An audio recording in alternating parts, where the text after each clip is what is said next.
داري يا نور هدايا أسري فيك للغاية إن الحمد لله والصلاة والسلام على رسول الله أما بعد। প্রিয় ভাই, একটু ভেবে বলুন তো, সর্বশেষ আপনি কবে কোরআন তেলাওয়াত করেছেন? সারাদিন কত পেপার পত্রিকা পড়েন, ফেসবুক, টুইটার, হোয়াটসঅ্যাপে ঘন্টার পর ঘন্টা কাটিয়ে দেন, অথচ তাকের উপর পবিত্র কোরআনখানি মলিন পরিত্যক্ত হয়ে পড়ে আছে। মাসের পর মাস চলে যায়, কেউ ছুঁয়ে দেখে না, কেউ খোঁজ নেয় না। দুনিয়ার খেল তামাশা হৃদয়কে পাথরের মতো শক্ত করে তুলেছে। জীবন থেকে বরকত বিদায় নিয়েছে। চিন্তা ভাবনা বিক্ষিপ্ত হয়ে আছে। অন্তর থেকে কবর ও আখিরাতের ভাবনা একেবারে হারিয়ে গেছে। দুনিয়ার ব্যস্ততা আষ্টে পৃষ্ঠে জড়িয়ে ধরেছে। প্রিয় ভাই, কোরআনের সঙ্গে সম্পর্কহীন জীবন এমন না হয়ে উপায় কি? আল্লাহ তাআলা বলেন, ওমান আ'রাদা আন যিকরি ফাইন্না লাহু মাঈশাতান দানকা।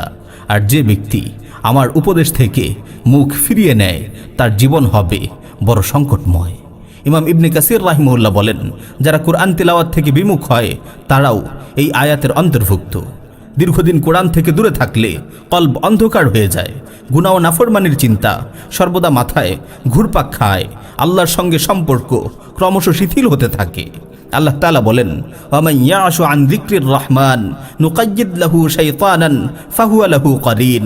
আর যে ব্যক্তি দয়াময় আল্লাহর স্মরণ থেকে বিমুখ হয়, আমি তার জন্য এক শয়তান নিয়োজিত করি, অতঃপর সে হয় তার সহচর।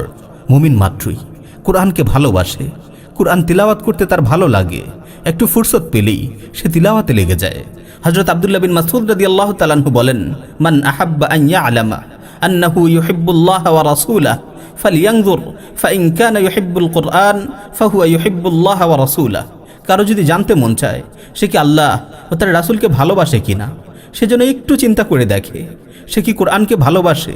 যদি কোরআনকে ভালোবাসে তবে সে আল্লাহ ও তার রাসূলকেও ভালোবাসে। হযরত উসমান রাদিয়াল্লাহু তাআলা আনহু বলেন, লাউ তাহুরাত কুলুবুকুম মা শাবিআতুম মিন কালামিল্লাহি আযজা ওয়াজাল।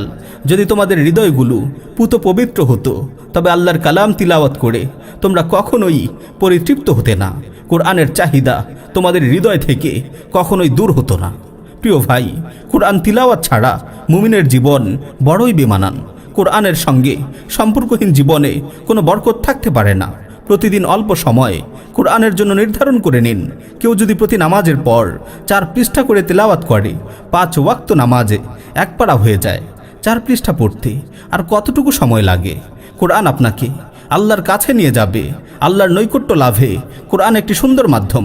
হযরত খাব্বাব রাদিয়াল্লাহু তাআলা আনহু এক ব্যক্তিকে বলেন, তাকাররাব ইলাল্লাহি মাসতাতা'তা ওয়া আলাম আন্নাকা লান তাতাকাররাব ইলাইহি বিশাইইন হুয়া আহাব্বু ইলাইহি মিন কালামিহি। যথাসাধ্য আল্লাহর নৈকট্য অর্জন করো, আর জেনে রেখো তুমি কোরআন ছাড়া অন্য কিছুর মাধ্যমে আল্লাহর নৈকট্য লাভ করতে পারবে না।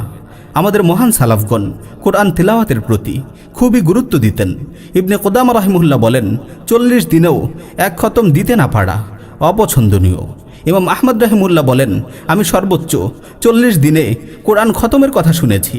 কারণ কেউ যদি 40 দিনেও এক খতম না দেয় তবে তা কোরআন ভুলে যাওয়ার এবং কোরআনের প্রতি অমনোযোগিতা সৃষ্টি হওয়ার কারণ হতে পারে। সুফিয়ান আস-সাওরী রাহিমাহুল্লাহ দীর্ঘ সময় কোরআনের দিকে তাকিয়ে থাকতেন। যেদিন তাকাতে পারতেন না, কোরআনে কারিমকে বুকের উপর রাখতেন। তিনি বলতেন, আমার মন চায় কোরআন নিয়েই পড়ে থাকি, অন্য কিছুর ধারে কাছেও না ঘেঁষি।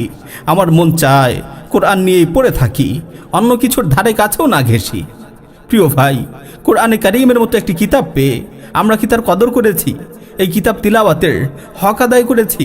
যদি আমরা কোরআনের প্রতি অবহেলা করি তবে তার পরিণতি হবে অত্যন্ত ভয়াবহ। স্বয়ং রাসূল সাল্লাল্লাহু আলাইহি ওয়াসাল্লাম আল্লাহর দরবারে অভিযোগ দায়ের করবেন। কোরআনে এসেছে, ওয়াকালার রাসূলু ইয়া রাব্বি ইন্না কওমি ইত্তাখাযু হাযাল কুরআনা মাহজুরা। রাসূল সাল্লাল্লাহু আলাইহি ওয়াসাল্লাম বলবেন, হে আমার রব, হে আমার রব, আমার সম্প্রদায় এই কোরআনকে পরিত্যাগ করেছে, আমার সম্প্রদায় এই কোরআনকে পরিত্যাগ করেছে।